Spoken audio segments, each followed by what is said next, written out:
So what you can see here is I measured out my pocket, and my pocket starts here and ends, and it's on this fabric so you can see it, at about 5.5 inches.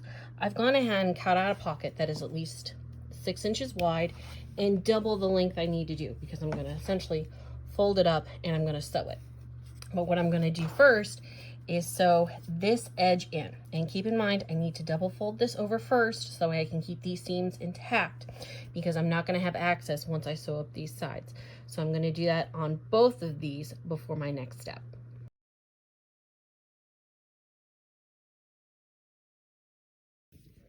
So as you can see here, I have sewn on this top flap to one side of the pocket and the bottom flap to the other half of the pocket. And I had to separate them a little bit. Otherwise, as you can see here, I wouldn't have been able to open them.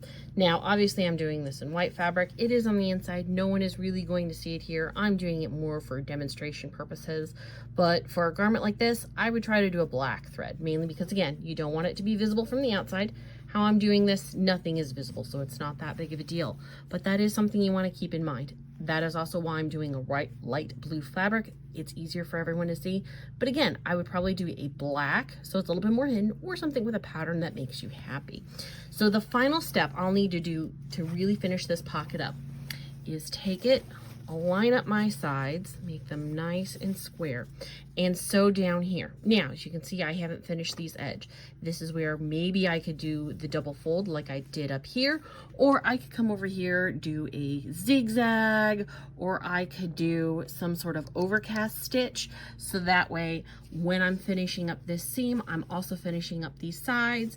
Doesn't really matter, but you do want to make sure you finish up these sides. Because I knew there was no way I was going to get access to this, I went ahead and did a double fold up here. That way it's always done, and I didn't have to worry about trying to do an overcast stitch on these where it'd be a little bit trickier.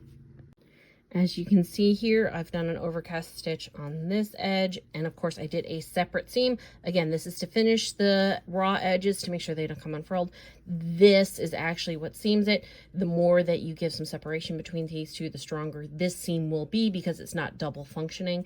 Now, on this one, I did a double fold, and I did my triple stitch here, so it's an extra thick seam. And so that one I felt a little bit more comfortable doing, but again, the double fold gave me a nice clean edge. I was able to seam it up and finish it all in one go. Because I've double folded, this is pretty strong. And again, I did a slightly thicker stitch. You can do a couple different options. This was just kind of showing what the final results would be. But I now, and if we flip this over, you should be able to see my hand. Ta-da! We have a functioning pocket. And that is how you make a pocket.